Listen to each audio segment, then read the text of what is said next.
Hello children, it's Friday's lesson. We're at the end of the week. It's been great seeing you all this week on Google Classrooms, and there's more and more children completing the work, so well done. So this is the video for your preposition work. So without further ado, I will get started.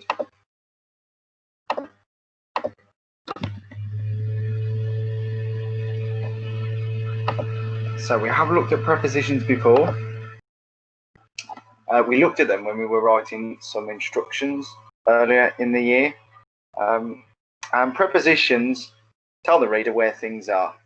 So when we were washing our woolly mammoth and then our saber-toothed tigers, we used a lot of prepositions to say where to put things.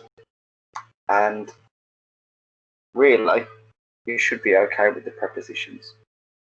Sentences might be a bit more challenging, but just going to remind you, prepositions are to show where things are. So the examples that are in the story of the stone trolls are: below, the sea bubbled and foamed.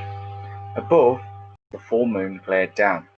Now these prepositions show the reader where things are, and it helps them to picture in their mind what the setting is like. It helps them to picture what Skess and Landra can see, the two trolls in the story. So today you are going to have a go at writing your own sentences containing prepositions.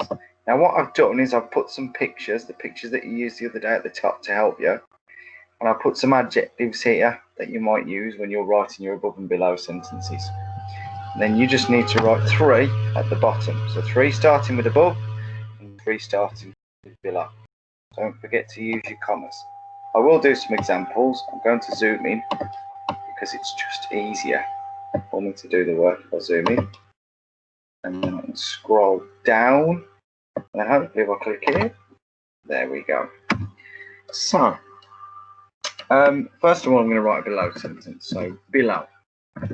Now, something that would be below, I'm imagining now that I'm Skess and Landra, and something would be below, could possibly be the glacier.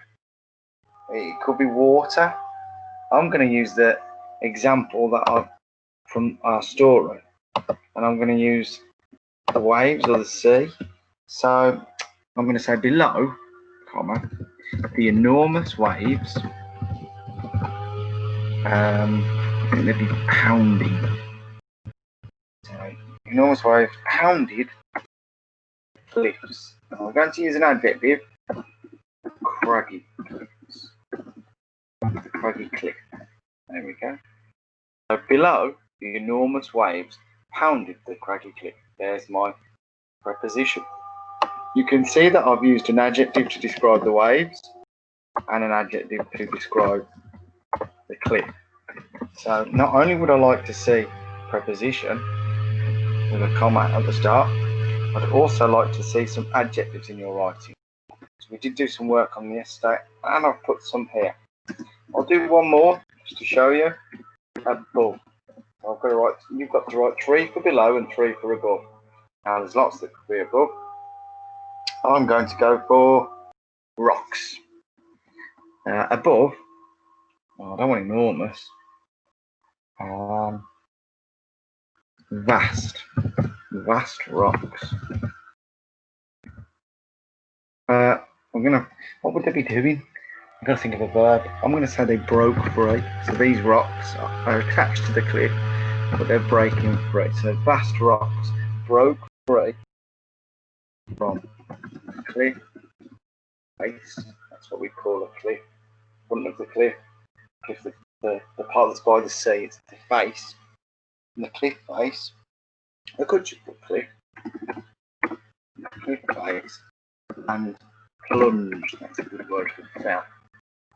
And plunged down. Could have them plunging down into the waves. I'm going to go for the beach now. I'm going to magpie the idea from the story onto the Ebony Beach. Oh, not Ibondo. Ebony Beach. Above, vast rocks broke free from the cliff face and plunged down onto the Ebony Beach. Now, I could have ended my sentence there, but I decided to use a conjunction. I've used and as a conjunction to add a bit more information to that sentence. So, 3 sentences for the word below and 3 sentences for the word above, please. Make sure you use a comma and they're at the front, so at the start of the sentence. If you can use some adjectives as well, excellent. Conjunctions, even better. I think this is a great opportunity, children, for you to get onto the blueprint next week for good work. So I'm really looking forward to reading these sentences. If you'd rather write them down, remember you can email them to us. Have a lovely weekend. Goodbye. Take care.